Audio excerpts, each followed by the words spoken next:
counseling. What we are seeing is that there is a lot of counseling for HIV-infected mothers, so they are getting the education and they are actually doing more breastfeeding than HIV and infected mothers. But what we see when you look deeper, so this is just the amount of breast milk, no difference. And South African data that is coming out is confirming this data from Kenya. But so the main message from this piece of data is that so far we worry about HIV-infected mothers and how are they able to breastfeed. The message is we need to counsel mothers uniformly. Let us expand counseling for all mothers because it seems we've skewed the counseling. Okay. Then I go to the application of deuterium dilution again in the measurement of body composition. And body composition simply refers to if you ground me today and you picked the components that my body is composed of, what are you going to see? And the body is based on different components, body composition. And the deuterium technique is based on a two-component model that divides the body into either fat mass or lean mass. And it starts from a four-component model. You have water, you have protein, you have minerals and fat mass. You could also have a three-component model that divides the body into water, minerals and protein, and also fat mass. But our technique, which is the extreme right, is based on a two-component model, just like I'm saying. So what you do, you give the subject or the participant an accurately weighed dose of deuterium oxide, normally based on body weight, and you collect a pre-dose saliva sample, urine sample, depending again on the machine you are going to use, and you wait for 3 to 4 hours, collect another sample, look at deuterium enrichment, and if you know total body water, the reasoning is simple. All the water in the body is linked to lean mass. Fat has no water. So if you can know the total body water, and you know the hydration factor, which normally ranges from around 79 in newborns to about 73 in grown-ups, then you can work out what the lean mass is. And if you know the body weight of that individual, you can calculate fat mass as simple as that. Okay? So this is data from South Africa by Mulol and Usolis, and what they are showing us here is that exclusive breastfeeding is good, but it is good if it is done up to 6 months. So you don't see any change in lean mass difference until you reach 6 months. So those who are exclusively breastfed to 6 months have higher lean mass, and this is what we are aspiring to have. The other thing is, we saw no difference in breast milk intake based on maternal HIV, but we see that in these Kenyan children who are exposed to ARV, maternal ARV, have lower lean mass. And these are things we need to look at deeper. Okay? So what about the hidden hunger? So we see that if you give children fortified rice, for example, in Thailand, you are able to improve their vitamin A status. Again, using stepwise techniques. You use level retinol or level beta carotene, and you get the answer. Okay, so recently, as I said, we are looking into environmental enteric dysfunction because we think all stunting is not explained, and we think the environment has a lot to do with it. So, from last year, we've convened 2 live meetings on environmental enteric dysfunction, and this paper is expected anytime from pediatrics, so look out for it. But it is just describing how nuclear techniques and the problem of environmental enteric dysfunction and how it links to stunting. But then we also have this new publication from the Journal of Pediatrics, Gastroenterology, and Nutrition that specifically deals with the technicalities of applying nuclear techniques in assessing environmental enteric dysfunction. Okay, so what are the key messages from the expected papers? We can use stable isotopes to track individual nutrients, but we can also use them to track infectious bacterial cells. We can look at specific nutrient digestion or absorption, but we can also look at the metabolic implications of EED in terms of body composition and also the link to NCDs. Yeah, for example, carbon-13, maybe its level sucrose, can be used to track digestion and absorption of macro and micronutrients, right? And we can apply deuterium oxide and other techniques to look at various aspects.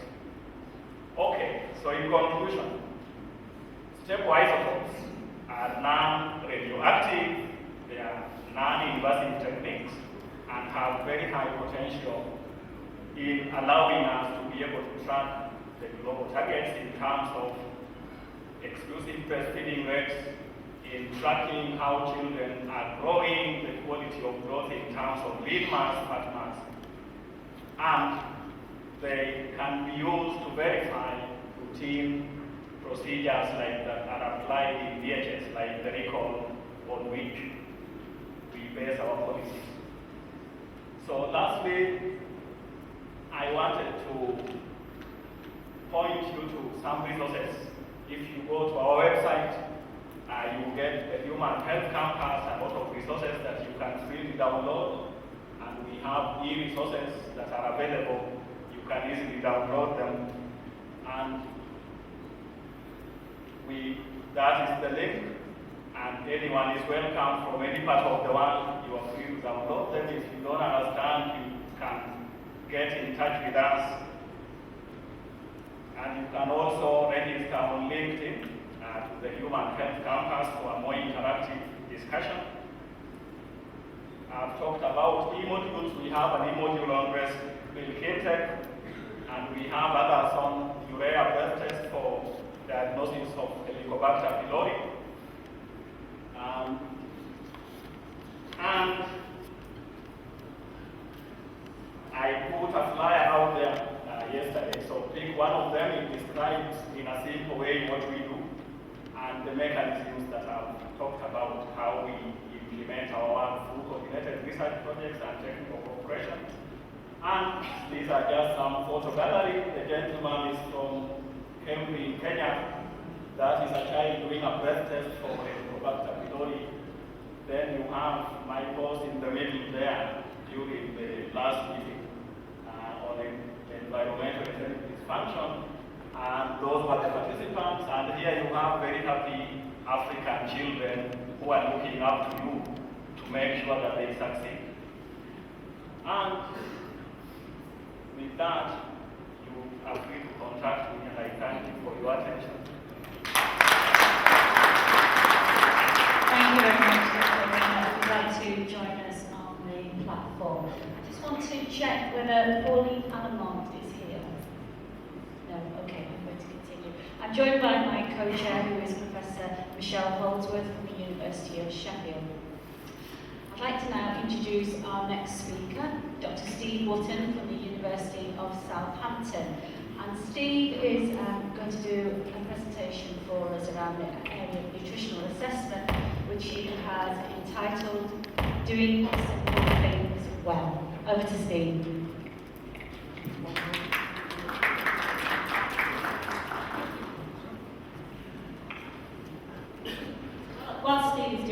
just going to remind you all that today we have a lunchtime seminar. One of our speakers is Professor Andrew Prentice, who is definitely worth eating your lunch fast and rejoining us for. So we are going to start that symposium at 1:30 to give you an opportunity to go and have lunch, come and listen to him, and maybe pop back later for some pudding. Thank you. I'll start by thanking you for joining us today and thanking the organising committee for inviting me to join you here in Morocco. I can only thank you for a wonderfully warm and kind reception from everybody who's putting together this festival about science this week. But I'm going to talk to you about something very, very simple. And that is, we need to do the simple things well. What I'm going to do is use the recent report from the USAID on anthropometric data in population-based surveys that was published earlier this year in an attempt to try and illustrate to you why we need to take greater effort in making measurements of growth in the form of anthropometry, and how nutritionists have a key role to play in this area going forward. The report was published in January this year. If you haven't seen it, it's freely available on the web. And in this report, it considers the issues around growth measurements in terms of height and weight of children from around the world and how that data might be used to inform decision-making. We recognise that population-based surveys are used to determine nutritional status by anthropometry in large groups, target groups, particularly the children under 5. And there are a range of surveys that are using these techniques. We may have the Demographic and Health Survey, or DHS, the Multiple Indicator Cluster Surveys, MICS, Standardised Monitoring and Health Surveys, SMART, and the National Nutrition Surveys. And all of these surveys, to a greater or lesser extent, rely on anthropometry, the measurement of height and weight, in order to form information that is then used by governments, donors, a range of local, national and international partners to assess child nutrition, to monitor progress, and to set goals and to monitor our progress against those goals. And we've seen examples of this earlier on this week. The concern that was expressed by USAID was that a lot of the information that was coming out of these different surveys at times conflicted.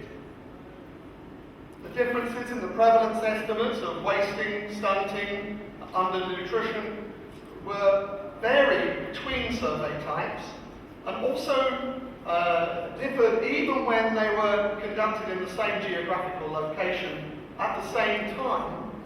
So therefore, there was a lot of uncertainty about how they could use the information in order to inform decision making.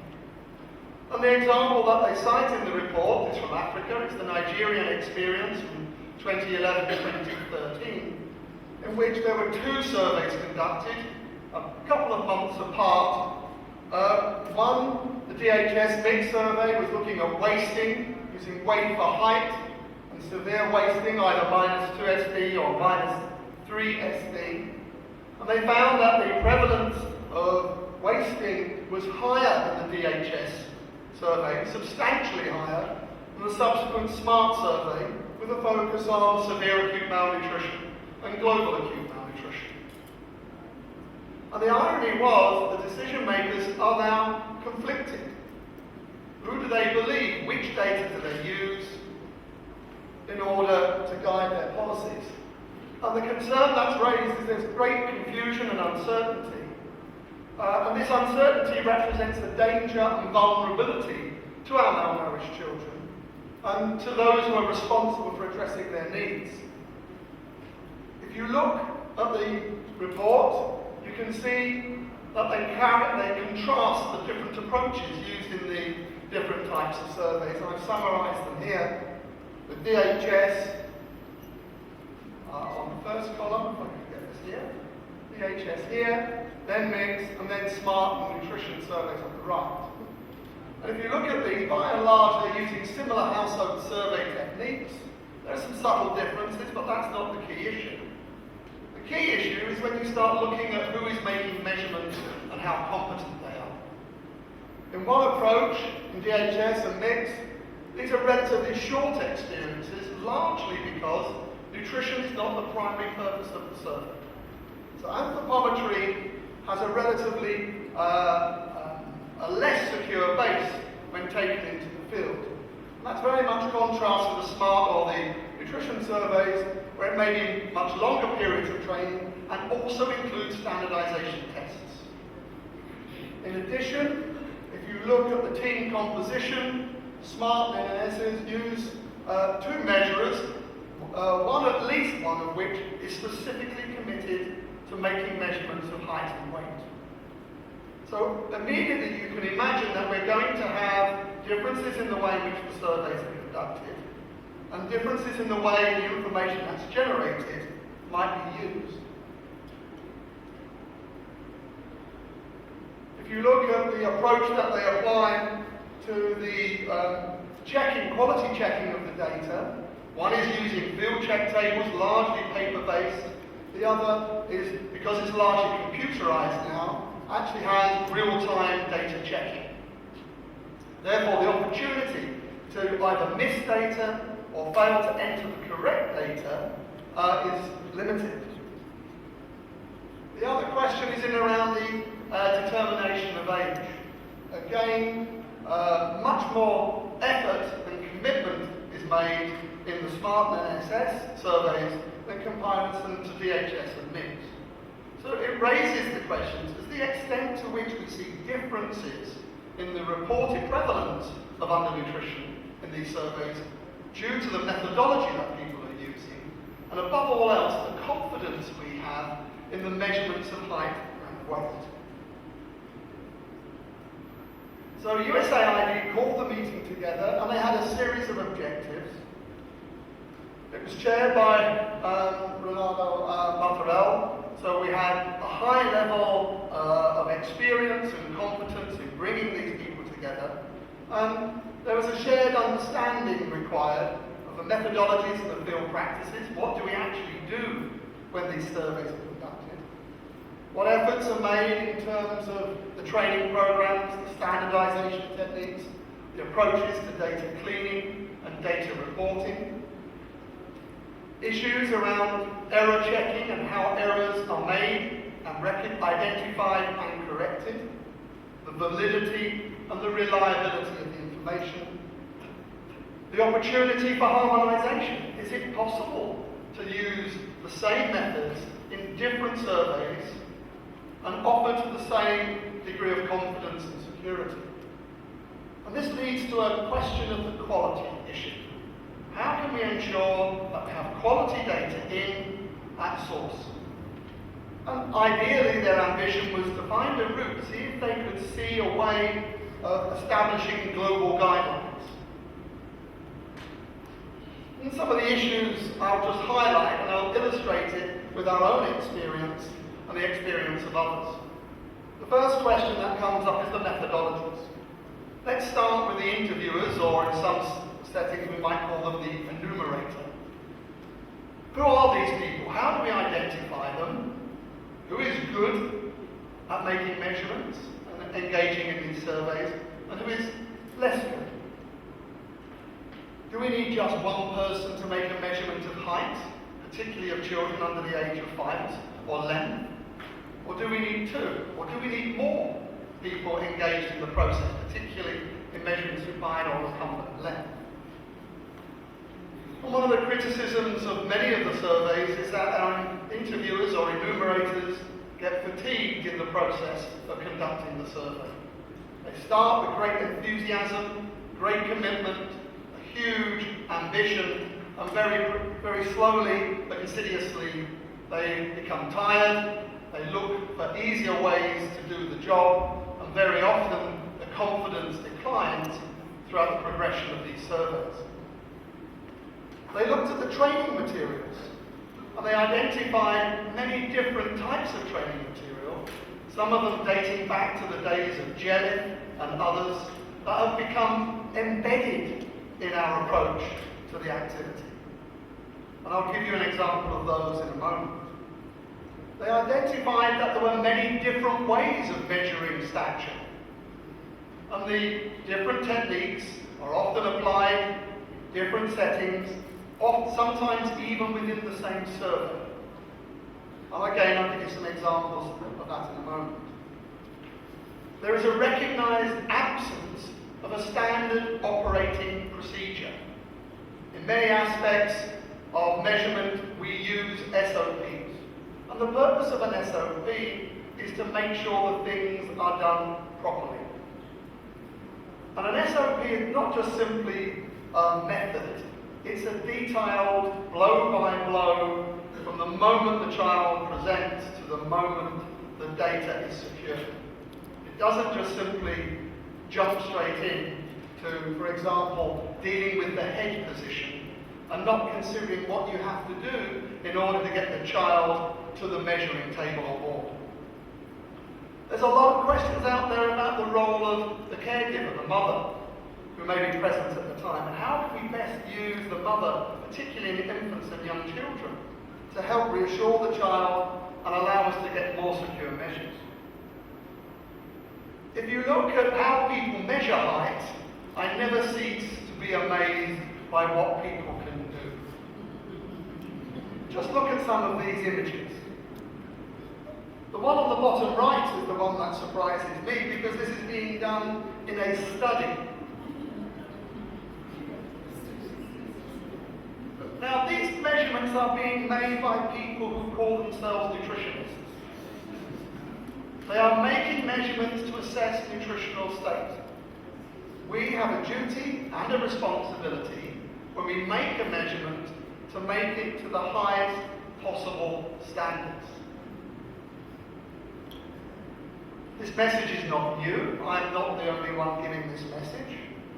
My colleague Mercedes de Ones has battled for many years, and the efforts that were made in collecting the data for the multi-centre growth study from WHO almost killed her, in her own words, because she had to train people in different settings, from different cultures, with different expectations, in the same way so that the comparisons could be made of the growth data. But she is not alone. I can take you back to the Jellies. When I was training as a young man, I had the good fortune for this Dr. Jellies to come to London, and I attended a lecture that he gave, and he was just reporting then studies that were being conducted in the Caribbean. Studies here in Barbados, in St. Lucia, in Guyana, where he was making measurements of nutritional status, often with very limited resources, but were absolutely necessary to inform policy making. Without those early studies, we wouldn't have had the evidence upon which to instigate aid, assistance, training, commitment to improving the well-being of these people. I found it interesting when I read some of these early monographs. He says the aim of a nutritional status survey is to obtain the maximum of useful information using a minimum of staff, inexpensive equipment, and uncomplicated techniques that can be analysed easily. I wish. The ambition is clear. The optimist within me aspires to this. The realist within me says, I know how hard it is to do it well. But he was not alone. Another man who I had the good fortune to meet through the support of the International Atomic Energy Agency was Irwin Shaw. You may not recognise the man, but he is the man who developed the Shaw board, a simple wooden device that could be used to measure recumbent length and to measure stature in children and adults. And Irwin has battled all of his life to convince us of the need to do the simple things well. He's tried very hard to provide devices, measurement devices, that all of us can afford, that are robust, that are usable, and many of the surveys that have been conducted over the last 20 years have been conducted largely due to the efforts of this man to make these techniques available to us. He's a largely forgotten man. He's a man who probably trained more people in the world than any of us, and largely goes unrecognised for his contribution, but I'd like to acknowledge it here. And one of the things he made very clear in our early discussions is that the level of effort required to plan and implement a training program so that people measure well is often underestimated, particularly when anthropometry is simply a component of a survey where health and nutritional status is not the main focus of the survey. He would argue that training somebody for a day or 2 days is woefully inadequate. If you do not put the effort in at the beginning and maintain the effort, the likelihood